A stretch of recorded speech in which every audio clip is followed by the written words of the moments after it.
வாழ்க வையகம், வாழ்க வையகம், வாழ்க வளமுடன். குரு வாழ்க, குருவே துணை. சிந்தனையை உடல் நலத்தை சீரமைத்து உய்வித்த குருவே வாழ்க. இன்றைய நாள் ஒரு நற்சிந்தனை வழிகாட்டி என்ற தலைப்பில் காணலாம். இயேசுபிரான் வழங்கிய அருள்மொழிகள் எல்லோருக்கும் உரியன. பெரியோருக்கும் உரியனவாகவும் உண்டு, சிறியோருக்கும் உரியனவாகவும் உண்டு. நல்லோர்களை புகழ்வனவாகவும் உண்டு, தீயோர்களை இகழ்வனவாகவும் உண்டு. செல்வந்தர்களை தாழ்த்துவனவும் உண்டு, ஏழையோரை உயர்த்துவனவும் உண்டு. அவற்றுள் குழந்தைகளை மனம் திருந்தி கூறுவன சிந்தனைக்கு உரியன. இயேசுபிரான் ஒரு வரலாற்று நாயகராக இருந்தாலும் அவருடைய குழந்தை பருவ நிகழ்ச்சிகள் ஒன்றும் தெரிந்திலது. ஆனால் பிறந்த இறை குழந்தையான இயேசு எதுவென்று அறிய முடியாததால் ஏரோது அரசன் எல்லா குழந்தைகளையும் கொன்றுவிடுமாறு ஆணையிடுகிறான். இறை குழந்தைகளுக்காக எல்லா குழந்தைகளும் கொலை செய்யப்பட்டன. கொலை செய்யப்பட்ட குழந்தைகள் தாம் மாசுமறுவற்ற மாணிக்கங்கள். அவைதாம் அன்பின் அடையாள சின்னங்கள். ஆதலினால் இயேசுபிரான் மதிப்பீட்டில் குழந்தைகள் மிகவும் உயர்ந்ததாக காணப்படுத்துகிறார். ஒருமுறை சிறு பிள்ளைகள் மேல் இயேசு தம் கைகளை வைத்து வேண்டுதல் செய்யுமாறு அவர்களை சிலர் அவரிடம் கூட்டி வந்தனர். சீடரோ அவர்களை அதட்டினார்கள், கிட்டே வரவிடாமல். ஆனால் இயேசு சிறுபிள்ளைகளை என்னிடம் வரவிடுங்கள், அவர்களை தடுக்காதீர்கள், ஏனெனில் விண்ணரசு இத்தகையோருக்கே உரியது என்று கூறுகிறார்.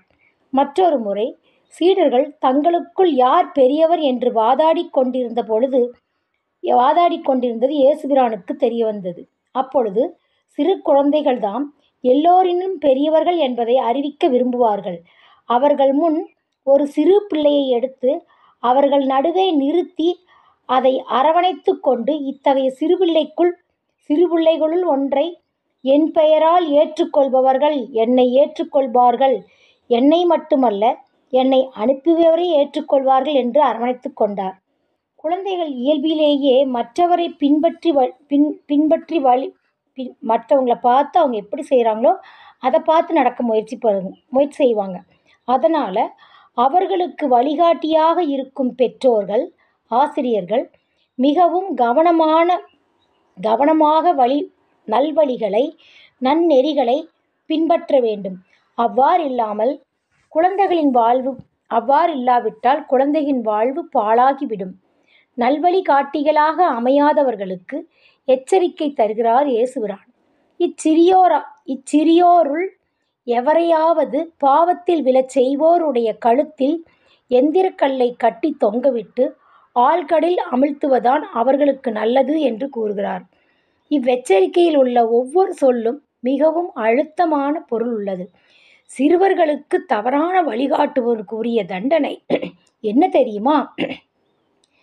கடலில் அவனை அமிழ்த்த வேண்டும். எப்படிப்பட்ட இடத்தில் அமிழ்த்த வேண்டும் என்று சொல்கிறார் தெரியுமா?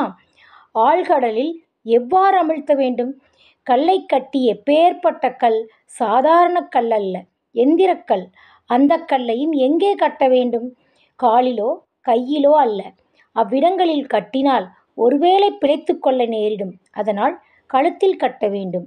இவ்வளவும் செய்து அவனை ஆழ்கடலில் தள்ளிவிட்டால் போதுமென்று எண்ணக்கூடாது. அப்படி விட்டால் ஒரு கால் தப்பித்து விடக்கூடும். அதனால் அவனை ஆழ்கடலில் அமிழ்த்த வேண்டும். இத்தகைய தண்டனை தவறான வழிகாட்டுபவனுக்கு வழங்கினால் அவனுக்கு அது நலமாக அமையும். ஏனென்றால் அதனை விட கடுமையான தண்டனை அவனுக்கு வழங்கப்பட வேண்டும் என்று இயேசுபிரான் கூறுகிறார். இதிலிருந்து குழந்தைகளின் வாழ்வில் வளர்ச்சியில் இயேசுபிரான் எவ்வளவு கவனம் செலுத்தியிருக்கிறார் என்பதை எண்ணி பார்க்க வேண்டும். குழந்தைகளை மதிக்க வேண்டும். அவர்களின் வளர்ச்சியில் கண்ணும் கருத்துமாக இருப்பதைக் காட்டிலும் மிக இன்றியமையாதது அவர்களுக்கு தவறான வழிகாட்டிகளாய் அமையாமல் இருப்பது என்பதை மனதில் கொள்ள வேண்டும் என்று சொல்லி இன்றைய நாள் ஒரு நற்சிந்தனையை இத்தோடு நிறைவு செய்கின்றேன். நன்றி, வணக்கம், வாழ்க வளமுடன்.